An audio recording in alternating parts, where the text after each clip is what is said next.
Hello everyone, and thank you for all the amazing response and the support that we've had over this last week for our first video.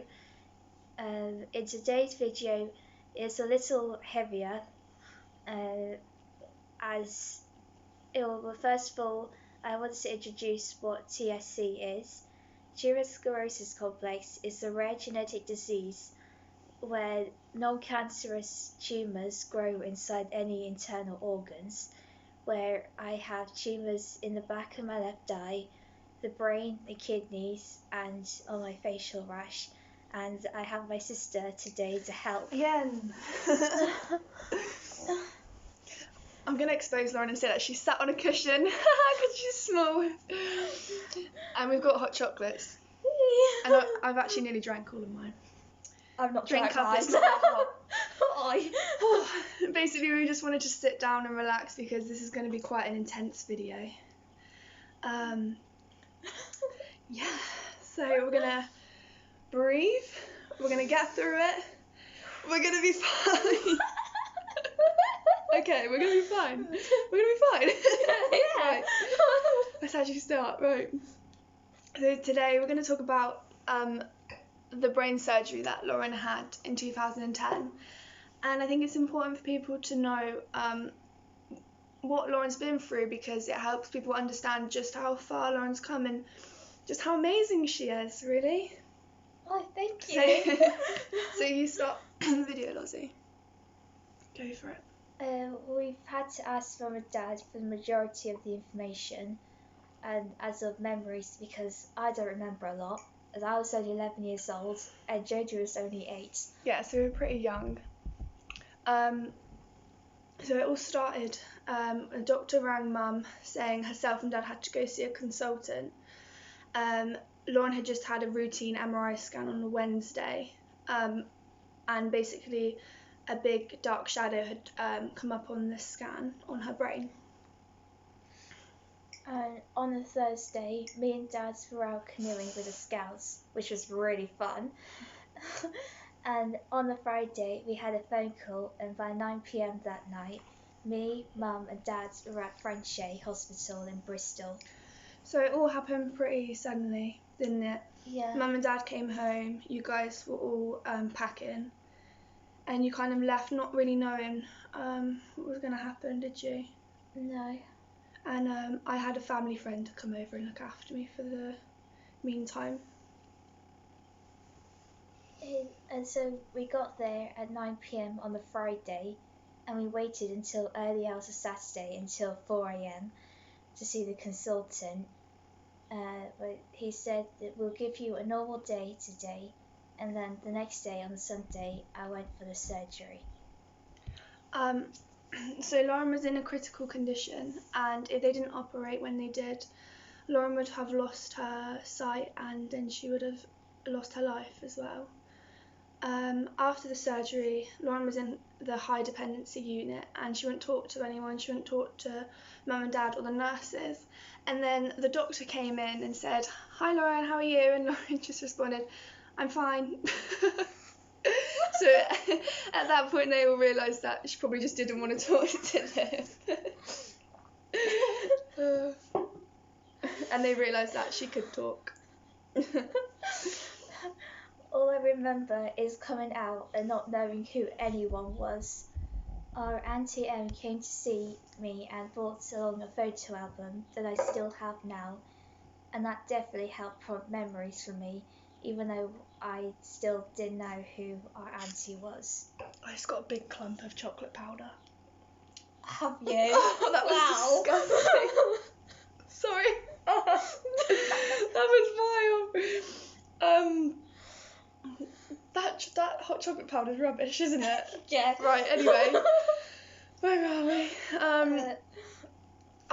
So you had seen the photo album. And me and Mum had been given these special marbles from my friends because Mum was with Lauren in Bristol, obviously, and I was still at home. It was just a nice thing to have to like hold, and like we were supposed to squeeze them if like we were thinking about them, and it was just things like that helped us cope and like before Dad took me in to see Lauren after she'd had the surgery, he told me to squeeze his hand if I got scared, and it was just kind of things like that we remember, because those are the things that helped get us through it, I guess. Yeah, but the whole stay in the hospital lasted for 2 weeks, which at the time felt like a lifetime. Mum was sleeping next to Lauren most nights, but I know that Mum and Dad were very grateful for the Ronald McDonald accommodation, because it was just above the ward and it wasn't very far from Lauren. And I know for them it was the space. If they didn't want to get upset in front of Lauren, that was where they could go if like they got upset or whatever. And it also helped them financially. So because they'd only packed for like 2 nights or so, Dad was having to go to Tesco to buy cheap clothes. And you know, something serious if Dad doesn't care what he looks like. He's gonna kill me for saying that. Yeah, it's pretty much perfect. If anyone knows a Dad, then they know that he likes to look nice. Yeah, He's actually gonna kill me. Anyway, it was a weird time for me as well, because the 3 of them had just kind of upped and left really suddenly. I was being looked after by different people.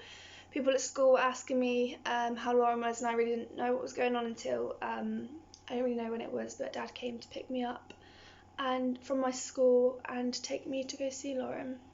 And I know Mum said she felt like she was in her own bubble on the ward, because she'd barely left Lauren's side the whole time.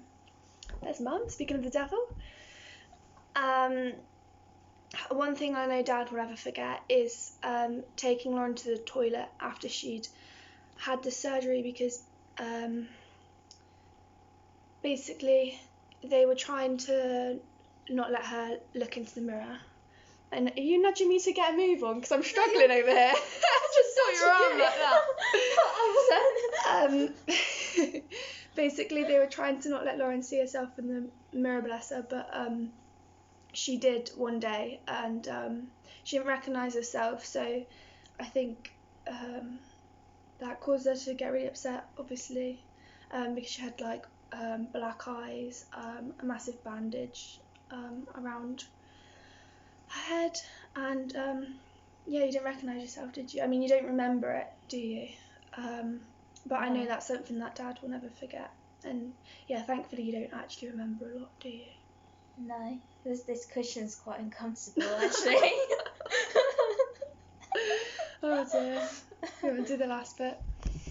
Oh, and whilst all this was going on, we were also supposed to be moving house. And whilst that was going on, I was awarded the Spirit of Devon 2010 for my bravery and inspiration through everyday life at our primary school. So you got to go and collect that, didn't you, in front of the school? Yeah. When you got back. Hi, Mum. Yeah, we're still filming. Oh, sorry. Still doing it? Yeah. Yep. Still going. We nearly got to the end. It's fine. It's fine. But yeah, you're gonna try and post every Wednesday, aren't you, Lizzie? Yeah. And I think next week you're gonna try and do something fun. So yeah.